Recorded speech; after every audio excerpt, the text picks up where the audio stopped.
Hello दोस्तों, आपको हमारे एलाइस के न्यूज चैनल में स्वागत है। तो आपको यहां पर मिलती हैं क्लियर और लाइव न्यूज। तो आप हमारे चैनल को सब्सक्राइब कर लें ताकि आपको हमारे न्यूज की नोटिफिकेशन मिलती रहे। ऑयल मार्केटिंग कंपनियों ने पेट्रोल डीजल के नए रेट जारी कर दिए हैं। पेट्रोल डीजल को लेकर आज यानी बुधवार को भी राहत है। लगातार 42वें दिन भी कोई बदलाव नहीं हुआ है। दिल्ली में पेट्रोल की मौजूदा कीमत 105.41 रुपए प्रति लीटर है। इसकी तुलना में पड़ोसी देशों में पेट्रोल कहीं सस्ता है। बांग्लादेश में पेट्रोल की कीमत $1.05 प्रति लीटर, पाकिस्तान में 77 सेंट प्रति लीटर और श्रीलंका में 67 सेंट प्रति लीटर है। बता दें, भारत दुनिया का तीसरा सबसे बड़ा तेल उपभोक्ता और आयातक देश है। यह अपनी तेल जरूरतों का 85% आयात करता है और इसलिए आयात समता दरों पर खुदरा ईंधन की कीमतें रखता है। वहीं आज भी देश में सबसे महंगा पेट्रोल महाराष्ट्र के परभणी में 123.47 रुपए प्रति लीटर है, तो डीजल आंध्र प्रदेश के चितूर में 107.68 रुपए प्रति लीटर, जबकि सबसे सस्ता पेट्रोल पोर्ट ब्लेयर में 91.45 रुपए है और डीजल 85.83 लीटर है। महाराष्ट्र के परभणी में पेट्रोल की कीमत 123.47 तो डीजल का भाव 106.04 रुपए लीटर। राजस्थान के श्रीगंगानगर में पेट्रोल की कीमत 122.93 रुपए तो डीजल का भाव 105.34 रुपए लीटर। मुंबई में पेट्रोल की कीमत 120.51 रुपए तो डीजल का भाव 104.77 रुपए लीटर। मध्य प्रदेश की राजधानी भोपाल में पेट्रोल की कीमत 118.14 रुपए तो डीजल 101.16 रुपए प्रति लीटर है। राजस्थान की राजधानी जयपुर में पेट्रोल 118.03 रुपए प्रति लीटर और डीजल 100.92 रुपए में 1 लीटर बिक रहा है। झारखंड की राजधानी रांची में 1 लीटर पेट्रोल के लिए 108.71 रुपए तो डीजल के लिए 102.02 खर्च करने पड़ रहे हैं। बिहार की राजधानी पटना में पेट्रोल 116.23 रुपए प्रति लीटर बिक रहा है, तो डीजल 101.06 रुपए। चेन्नई में 1 लीटर पेट्रोल की कीमत 110.85 और डीजल की 100.94 रुपए है। बेंगलुरु में पेट्रोल 111.09 रुपए प्रति लीटर बिक रहा है, तो डीजल 94.79 रुपए। कोलकाता में पेट्रोल 115.12 रुपए प्रति लीटर बिक रहा है, तो डीजल 99.83 रुपए। दिल्ली में पेट्रोल आज 105.41 रुपए लीटर है, तो डीजल 96.67 रुपए। अहमदाबाद में आज पेट्रोल 105.08 रुपए प्रति लीटर के रेट से बिक रहा है, तो डीजल 99.43 रुपए। चंडीगढ़ में पेट्रोल की कीमत 104.74 रुपए लीटर है, तो डीजल आज बिक रहा है 90.83 रुपए प्रति लीटर। पोर्ट ब्लेयर में 1 लीटर पेट्रोल की कीमत 91.45 रुपए है, जबकि डीजल बिक रहा है 85.83 रुपए लीटर। आगरा में पेट्रोल 105.03 रुपए है, तो डीजल 96.58 रुपए लीटर। लखनऊ में पेट्रोल की कीमत 105.25 रुपए लीटर है, तो डीजल की कीमत 96.83 रुपए प्रति लीटर है। बता दें, देश में पेट्रोल डीजल की कीमतें 137 दिन की स्थिरता के बाद गत 22 मार्च से बढ़नी शुरू हुई थीं। कंपनियों ने 45 दिन में 14 बार पेट्रोल और डीजल के दामों में वृद्धि की। इस दौरान इनके दामों में करीब 10 रुपए प्रति लीटर की तेजी आई है। इसके बाद से लगातार 37 दिन तक इसमें शांति है। आप भी अपने शहर के पेट्रोल डीजल के दाम रोजाना SMS के जरिए भी चेक कर सकते हैं। इंडियन ऑयल के उपभोक्ता RSP के लिए डीलर कोड लिखकर 9,22,49,92,249 नंबर पर भेज सकते हैं। HP प्राइस के लिए डीलर कोड लिखकर 9,22,22,01,122 नंबर पर भेज सकते हैं। इंडियन ऑयल के लिए डीलर कोड लिखकर 9,22,31,12,222 पर भेज। झारखंड के मुख्यमंत्री हेमंत सोरेन, भाई बसंत सोरेन और उनके कई करीबियों के खिलाफ शेल कंपनियां चलाने की CBI जांच की मांग वाली याचिका पर आज झारखंड हाईकोर्ट में सुनवाई हुई। इस दौरान उच्च न्यायालय के मुख्य न्यायाधीश डॉक्टर रविवार रंजन ने हेमंत सरकार का पक्ष रख रहे सुप्रीम कोर्ट के वरिष्ठ वकील कपिल सिब्बल से पूछा कि आखिर सरकार CBI जांच का विरोध क्यों कर रही है। झारखंड हाईकोर्ट के सवाल के जवाब में सिब्बल ने कहा कि यह याचिका सुनवाई योग्य नहीं है, इसे खारिज कर देनी चाहिए। अदालत ने इसके बाद कहा कि सरकार की IAS अधिकारी पूजा सिंघल का मामला सबके सामने उजागर हो चुका है। उनकी पॉल दुनिया के सामने खुल चुकी है।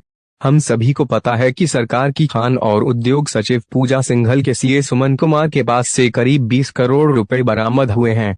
इधर प्रवर्तन निदेशालय ईडी के वकील तुषार मेहता ने आज एक बार फिर अदालत में बड़े बड़े दावे किए, कहा कि आईएएस पूजा सिंघल के ठिकानों पर छापेमारी और उनसे हो रही पूछताछ में हड़कंप मचाने वाली जानकारी सामने आ रही है।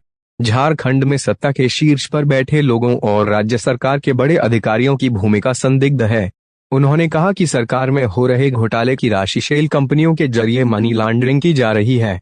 नेता अफसर के पैसे होटल और रेस्टोरेंट में निवेश किए जा रहे हैं। ईडी ने पूरे जोर से अपना पक्ष रखते हुए कहा कि अभी मनरेगा घोटाले की जांच राज्य सरकार के अधीन वाली एसीबी कर रही है। ऐसे में एजेंसी की ओर से अदालत को सौंपे गए दस्तावेज का गलत इस्तेमाल किया जा सकता है। जांच प्रभावित किए जाने की संभावना है। इस मामले की जांच एसीबी से लेकर सीबीआई को सौंप देना चाहिए। प्रवर्तन निदेशालय की जांच अभी जारी है। दस्तावेजों की गहन छानबीन चल रही है। झारखंड हाईकोर्ट से ईडी ने कहा कि भ्रष्टाचार के संगीन आरोपों में घिरी आईएएस अधिकारी पूजा सिंघल, उनके पिता अभिषेक झा रविवार के जरीवाल और माइनिंग अफसरों से पूछताछ और बरामद दस्तावेज से सबको चौंकाने वाले और बेहद अहम खुलासे हुए हैं। इस पूरे मामले में झारखंड हाईकोर्ट के चीफ जस्टिस डॉक्टर रविवार रंजन और जस्टिस सयन प्रसाद की अदालत ने अगली सुनवाई के लिए 19 मई की तारीख तय कर दी है। इस क्रम में राज्य सरकार को खूंटी में हुए मनरेगा घोटाले में दर्ज सभी प्राथमिकियों का पूरा ब्यौरा हाईकोर्ट में पेश करने का निर्देश दिया गया है। जबकि सरकार की ओर से पैरवी कर रहे कपिल सिब्बल ने सीबीआई जांच वाली याचिका की वैधता पर सवाल उठाया और कहा कि यह राजनीति से प्रेरित है। याचिकाकर्ता का परिवार 20 साल से मुख्यमंत्री हेमंत सोरेन के राजनीतिक विरोधी है। कपिल सिब्बल ने ईडी की ओर से सीलबंद लिफाफे में जमा किए गए गोपनीय दस्तावेज भी सरकार को दिए जाने की मांग की। इस बीच अदालत ने ईडी के हड़कंप मचाने वाले दस्तावेज देखे और उसे फिर से सील करने का आदेश दे दिया। इस बीच खबर ये भी है कि ईडी ने आईएएस पूजा सिंघल से जुड़े मनी लॉन्ड्रिंग के पूरे मामले में जांच की गति तेज कर दी है।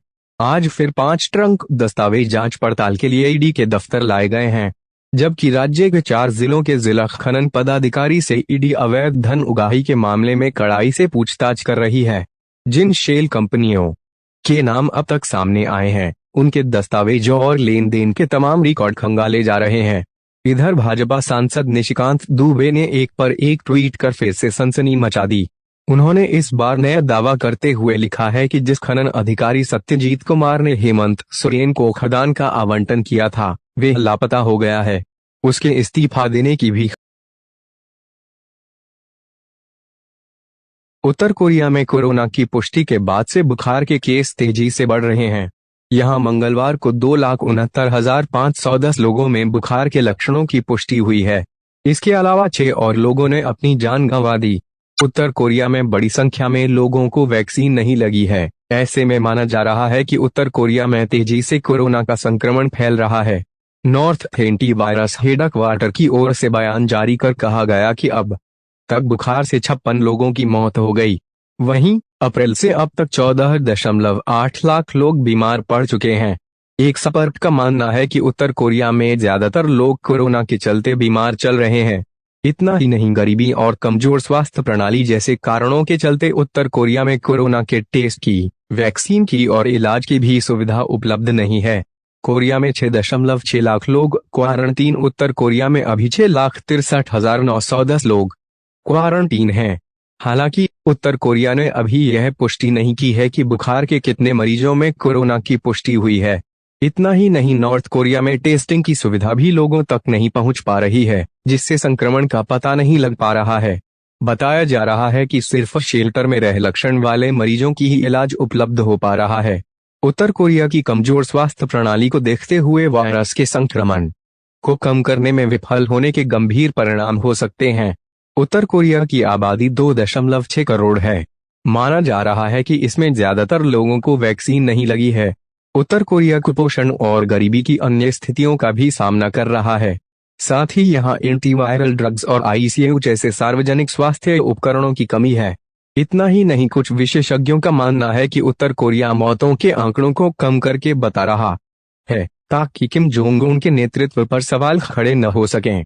उत्तर कोरिया ने 2 साल तक कोरोना का केस न मिलने का किया दावा। उत्तर कोरिया ने लगातार 2 सालों तक देश में कोरोना का एक भी केस न मिलने का दावा किया है।